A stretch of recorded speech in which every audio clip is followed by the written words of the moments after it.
electric bikes. They're getting more and more affordable, and it's pretty hard to find a good one for less than 1,000 bucks, but the Fiido M1 fits perfectly within this range with fat tires, decent battery life and folding body. I've been riding it for 2 months now, so there's plenty to share, and let's get started!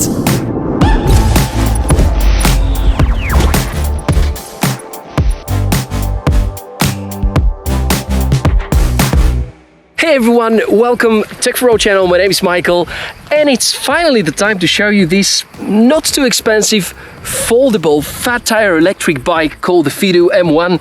Kind of weird name from a Chinese company, which comes as no surprise because they took a ready product, which is the Made Bike X, and released it at a better price with some different components. And this video is going to be about the 2.5 months I've spent with the Fiido M1, something that I bought around my birthday. And ever since I have about 300 kilometers, hundreds of which I've made with the electric motor, which is over here in the rear wheel. But the thing is that if the electronics is not switched on, it doesn't really count the kilometers. So I think I'm at an approximation of about 300. During that time, some ups and downs, some rather good experience with smooth riding. And I did a few upgrades, which kind of improved a lot the experience while riding. Very important to highlight is the price. It's one of the cheapest of its kind. You know that usually these fat tire bikes are pretty expensive. And this bike in particular is a shameless copy of the Made Bike X, which was designed by two awesome Danish creators and costs about 3 to 4 times more. Looks like the Chinese company Fiido took the idea, the body and some of the components and released it for much better price with the corresponding drawbacks. They sell it mostly to European customers via Geekbuying, AliExpress and a few other web shops. The bike is perfectly suitable for tall people. I'm 188 centimeters and likely even a person close to 2 meters is going to feel comfortable riding it. Besides the Made X, there already are a number of similar fat tire bikes with such size, comparable specs and active shock absorption on the front and the rear side. The riding comfort is therefore great, and I have additionally increased the safety by upgrading some of the components. But before I talk about the performance in these modifications, let's check on the unboxing, the initial assembly, and let's check the battery, the motor and the rest of the specs. Be prepared for a bulky and rather heavy package. At 30 kilos, not that easy to carry. The bike itself is 25 kilos, which is at least twice more than a modern mountain bike and is comparable to the weight of the 9-bot Max electric scooter, for instance. Major difference is the fact that when the battery inside the scooter is exhausted, it is rather useless, while with such a bike you can carry on riding and consume some of your own body energy. Step by step we're taking the bike out and there's some assembling that has to be done. The front tire is entirely dismounted, so is the saddle and the handlebar. To install it, use the included tools. For the handlebar in particular, it takes a few seconds, but make sure to tighten firmly, because this is a part that needs to be very stable.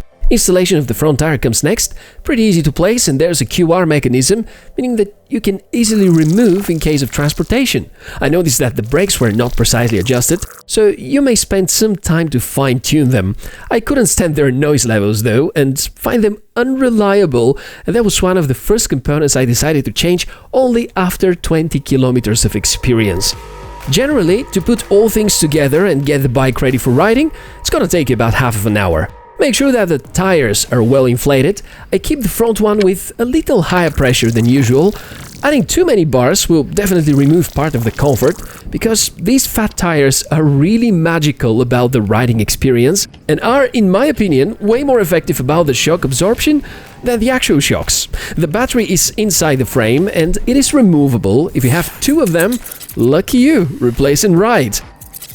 These are the controls for the electric motor, which is by the way in the rear wheel, and it's happening from this lever for acceleration, and you can switch it on and off using that controller. I will share some thoughts about it a bit later.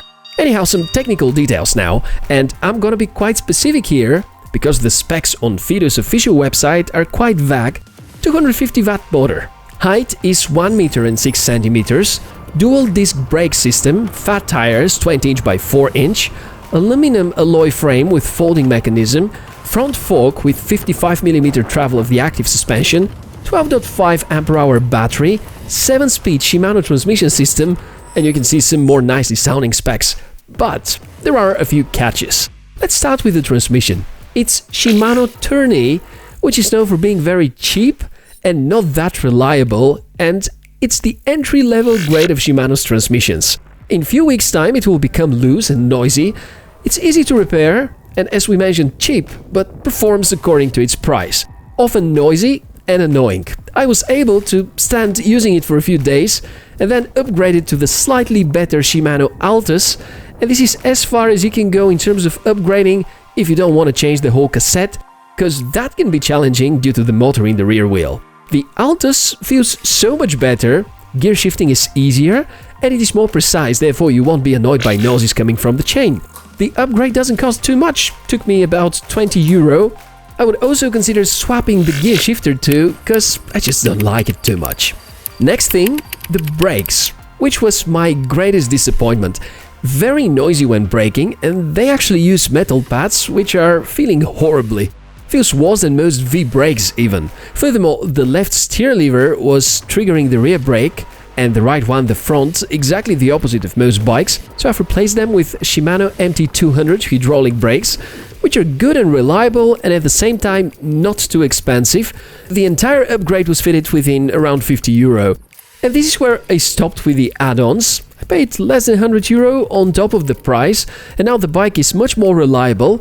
One thing to know though, since there are brake sensors included in the original assembly and there's no space for them once you upgrade, make sure these buttons are depressed. You can entirely remove them or fix them with cable ties in case you want to have the option to go back, but you probably wouldn't think about going back after you feel the effectiveness of proper brakes, trust me. I'm very surprised to see that Fiido dared to use these no-name brakes as standard brakes, because they're good for scooters, but have no place on a bike where the speed is higher and the weight distribution is way more different. Having these two upgrades done, it's gonna make the bike's performance quite close to the Made Bike X. I'm still considering upgrading the front fork. It has 55mm range and is oil-based, quite basic and not that effective. You can lock and adjust it while riding, but I'm not too happy with it. Downhill is possible, but you have to be careful. There are a few compatible options which cost you between $100 and $200 and will definitely have better responsiveness and fine-tuning. Maybe I'll keep that as a next step for upgrading. Now let's talk about the motor and the electric performance. First, to power on, you need the key. Weird position, it's at the bottom. You also need it when removing the battery. You will likely tear the protective cap. Be careful. 250 watts capped at 25 km per hour, so it is compliant with most EU-based countries. They say there's an option to unlock the speed limit, which didn't work for me. I anyways feel quite comfortable with the current speed limit. There are supposedly 3 modes of assistance, could be just mine, but I see absolutely no difference between M1, M2 and M3, no matter what I do. You start pedaling and it supports your acceleration until you reach the speed of about 12 km per hour, and then if you need extra power, use the lever. The lack of full manual control is quite annoying because no matter what I do at low speeds, it always tries to help me to accelerate, so I often keep it off at low speeds and mostly use it for helping me up hills. In terms of torque, it handles inclines better than the motor on the M365 scooter and is very comfortable for urban cycling. If you wonder about the range, I've had runs for almost 60 kilometers with my around 90 kilos weight, and I've had battery being empty after 25 kilometers, but mostly uphills. Guess the advertised 100 kilometers range is a unicorn, or probably achievable by lightweight people riding on totally flat roads, which the look of this bike doesn't suggest to be the primary goal. Feels nice for mountain biking, and it's actually performing pretty well. You will hear some noises from the front suspension and the battery inside, and the setup seems to handle well even challenging areas. Do not forget that tires are only 20 inches, and it is more difficult in off-road conditions than riding a 29 or even 26-incher. Also, the gears are a little long, suitable for more downhills and flat areas, and you're gonna miss shorter gears when you're up hills, and this is where you will often need to use the motor to support you. After 2 months and close to 300 kilometers, I think I like this bike a lot. Bought it with the idea to get support when I get too tired, and it fulfills the task pretty well. I ride it more as a standard bike rather than an electric bike, and thanks to the fat tires, it feels amazing. I no longer need to put it on top of the car because folded, it fits inside the trunk. And you can additionally fold the handlebar and the pedals in order to make it even more compact.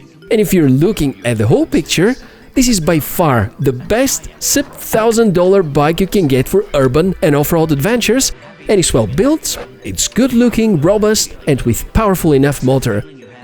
I can only say that if you really decide to upgrade at least the brakes, otherwise it can be a little dangerous, especially off-roads. If you are a more picky user, then there's some cracking you might hear from the frame. It won't break, looks strong enough, the front shock is not that nice, there is no cruise control, which you may miss at longer distances, no app, no fancy display and so on, but to put it in simple words, maybe it is the best universal fat tire bike in its price range. I like it so much that I've temporarily abandoned all kinds of scooters these days, and I guess that's the future, and well, I believe Fiido took the shortcut by copying Made by X. They did a good job delivering an affordable electric variation with good features. So that's my thorough review of the Fiido M1 after a couple of months. I'll keep on riding, and if you want to hear more about it, make sure to ask your questions in the comments below the video, or if you have some more of your experience to share, then go for it. And as usual, in the description below, you're gonna see a link to the bike with the best possible price I managed to find for you. Enjoy life, stay healthy, be careful while riding, and I'll see you in the next one.